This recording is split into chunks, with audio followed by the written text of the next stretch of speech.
I know divorce is painful, and I know children in the mix add another layer of difficulty. Remember, they didn't choose to be here.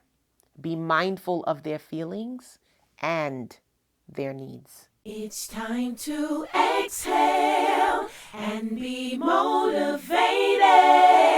Annie's Blue Couch. Yeah. Hello, everyone, to all of you, Annie's crew.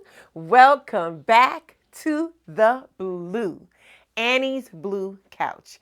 Thank you so much for taking the time to sit down with me today.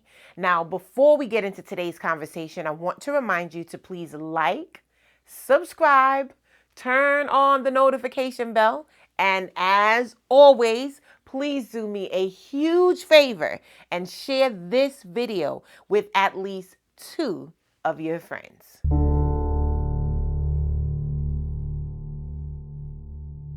I spoke a couple weeks ago about divorce, and I gave 8 steps to getting over divorce, with the 8th step being move on. I specifically spoke about moving on more so on an emotional, psychological level for you as an individual. You know, moving on from the shame of it, the guilt of it, the failure of it. And I said in that conversation, those 8 steps are not the formula to some miracle magic potion. Moving on takes intentional work. And when you have children, you have to consider them in everything. They are the innocent bystanders who are unfortunately often caught in the crossfire. And if both parents aren't careful, they can be seriously damaged in the process. Now, I'm a firm believer that kids are resilient.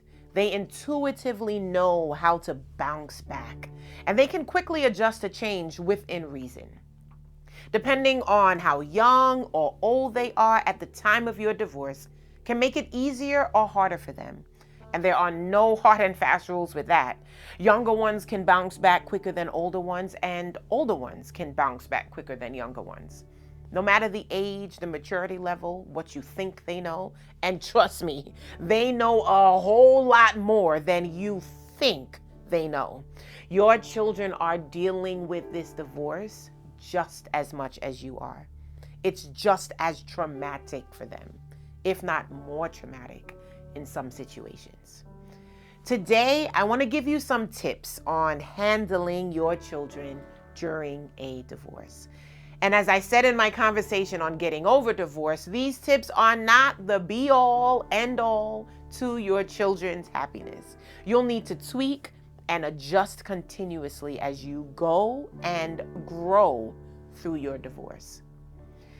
Oftentimes, we can be so selfish and just negligent in the handling of our children. I can remember some times where I said certain things and did certain things, and when I'd look at my kid's face, I knew I went too far.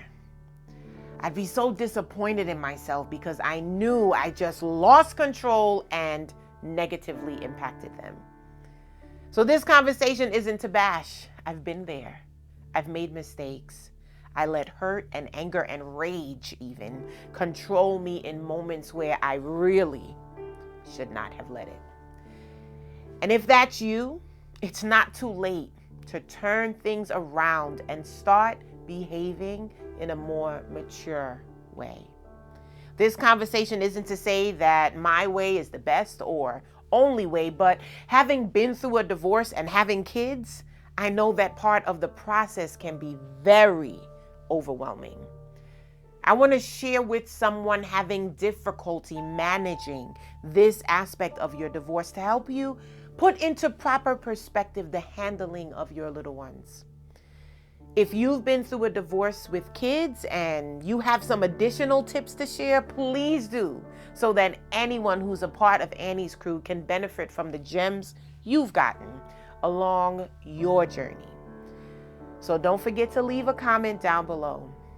Now, let's dive right in. Tip number 1. Talk to them. If your child is old enough to talk, Talk to them on whatever level you know they can handle. Be mindful to separate the whats from the whys. Now, what do I mean by that? What is happening versus why it's happening are very different talking paths. For the what, older children will likely understand the words separate or divorce, but younger children may not. So talk to them using language they understand. You may be able to clearly tell a teenager, your father and I are getting divorced. But you may need to tell your 5-year-old, mommy or daddy is going to live in a different house now. And most kids, no matter what you tell them, they want to know why. And divorce is no different. No matter the age, they will want to know why. Think about this before you start this conversation. You want to be truthful, but you do not want your why packed with vengeance and bitterness, which leads me right into tip number 2. Tip number 2, do not treat your children as if they are your therapist. Your whys need to be fully thought through so you don't distort the image of the other parent in their eyes. Listen, I know people have all sorts of feelings about that. Like, I'm not going to be lying to my kids. If their father or their mother was a jerk, I'm telling them like it is. But listen, if they are in fact that jerk, let your child come to that conclusion on their own based on their relationship with that parent. You need to find someone to trust to talk to for those feelings. And I spoke extensively about that in my first conversation on divorce. And nowhere in that step on finding someone to talk to did I mention your kids, because they are off limits for that part of your healing process. You will damage them emotionally and damage the perspective of the other parent, which oftentimes backfires later on in life to their perspective of you being damaged when they find out their mother or father aren't what you described, at least not to them. Because we all know how to be different things in different situations. Because your ex-spouse was bad at being your husband or wife does not make them bad at being a parent. So refrain from giving whys that cause your kids to feel like they need to console you. For example, as opposed to saying, mom and dad are getting divorced because your father don't know how to treat me and because he's a bum and I ain't gonna be with no bum. You can say instead of that, mom and dad are not able to live together anymore because we need to work out some personal things separately. When we're together, we both do not treat each other the way we want to be treated. And we need to take some time to think about our feelings and our actions.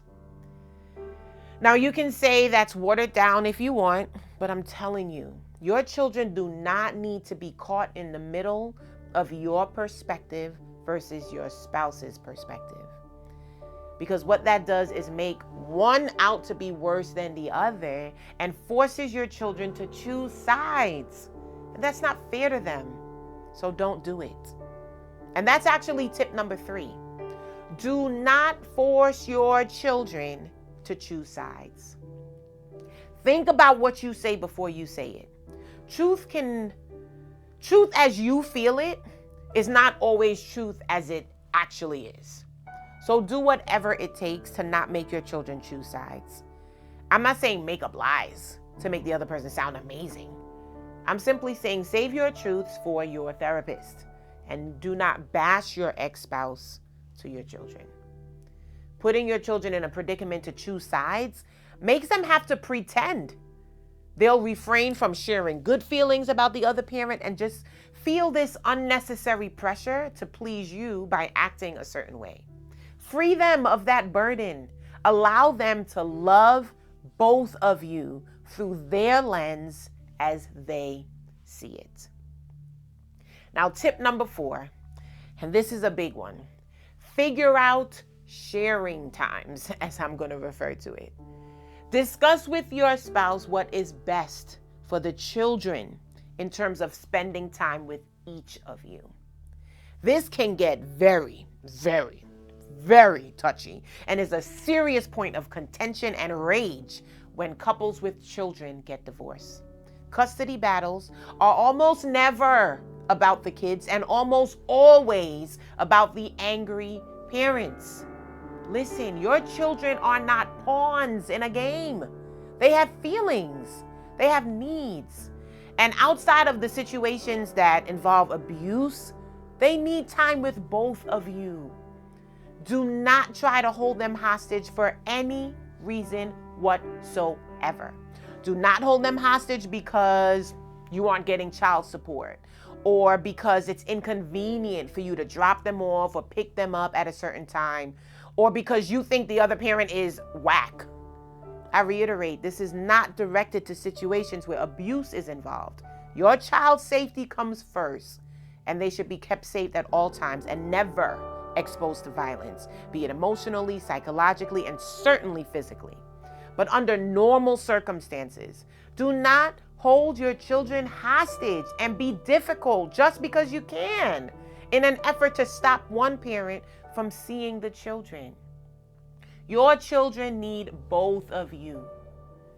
Both parents provide different and equally important roles in children's lives. I'm going to say that again because I really want that to sink in.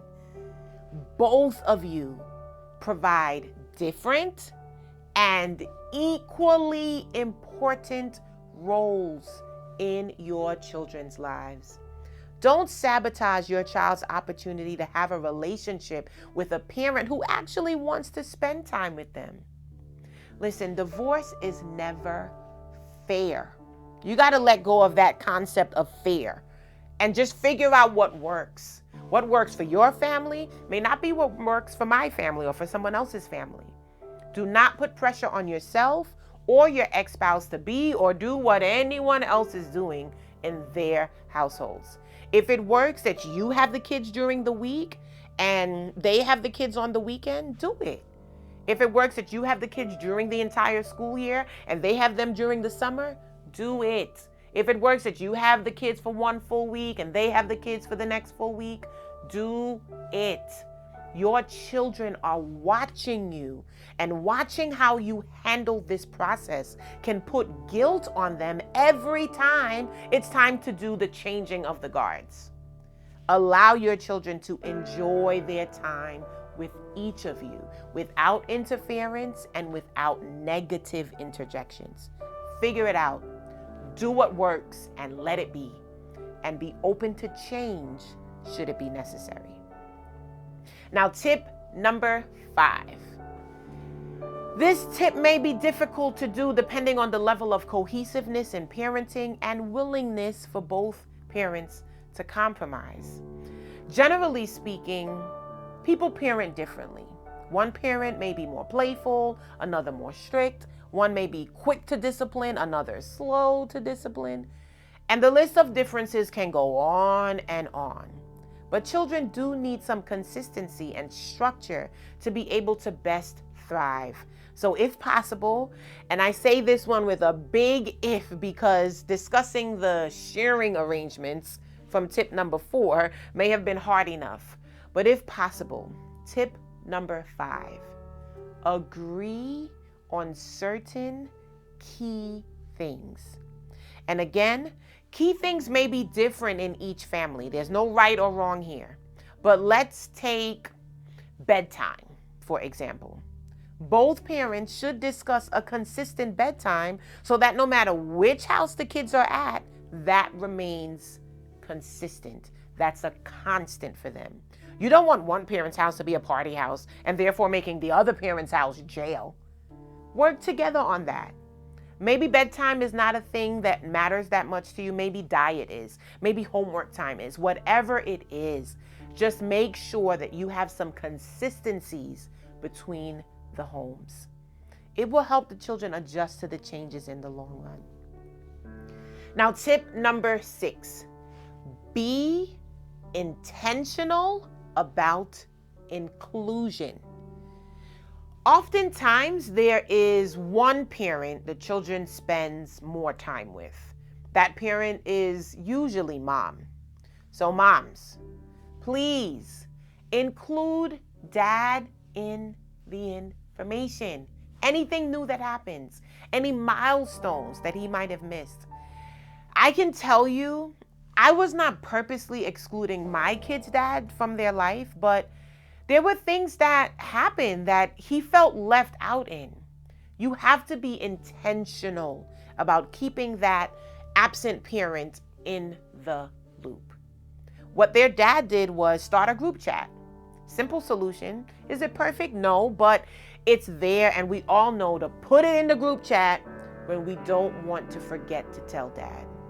Maybe if your children are old enough, you and your ex-spouse can go half and half on a cell phone plan. And this way your child can call dad when they need to tell dad, I got 100 on my test, or that they made a team, or whatever.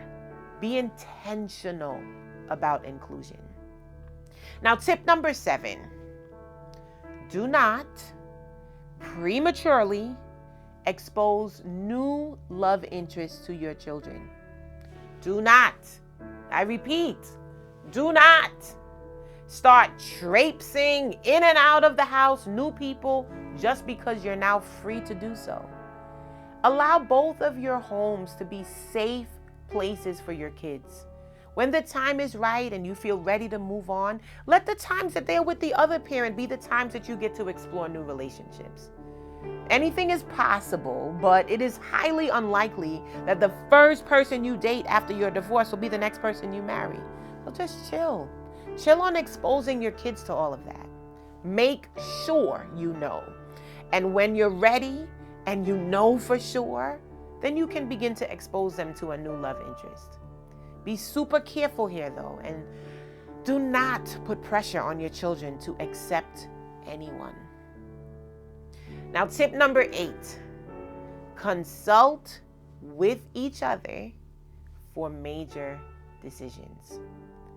As much as you think you are as free as a bird, and to some extent you are, but your children will forever tie you to each other. So you're not really that free. Major decisions need to be handled with some consideration of the other person. I'm not saying you need to get permission for every single thing, but there are some changes that you should give the other person the courtesy of notification, and in some cases, the ability to object to it. You can't just decide because you need to move that you're going to take your children to the other side of the universe where it will be difficult for the other person to access them. When there are no kids involved and you get divorced and you want to move to Mars, go right ahead. But when children are involved, you cannot just do that. Again, I'm not talking to anyone escaping abuse. I don't know why I feel the need to keep making that clarification. I just don't want anything twisted. If you are fleeing for safety, do what you need to do. But if that's not the case, unfortunately, you do not have the luxury to just pick up and move. Now, I know many people do it, but it's not right. I'm not saying you can't move. I'm saying talk about it. Make sure there's a plan for the kids to see the other parent. If you're planning a vacation or anything that will infringe on the time agreed upon for the other parent to see the children, let them know. Consult each other for major decisions. I hope these tips have been helpful for you. I hope I was able to give you a different perspective on something to help you manage your children during this painful time.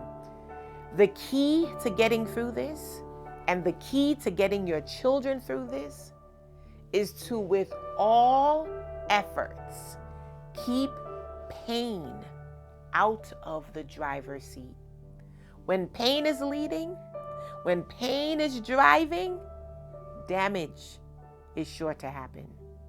I know divorce is painful, and I know children in the mix add another layer of difficulty. Remember, they didn't choose to be here.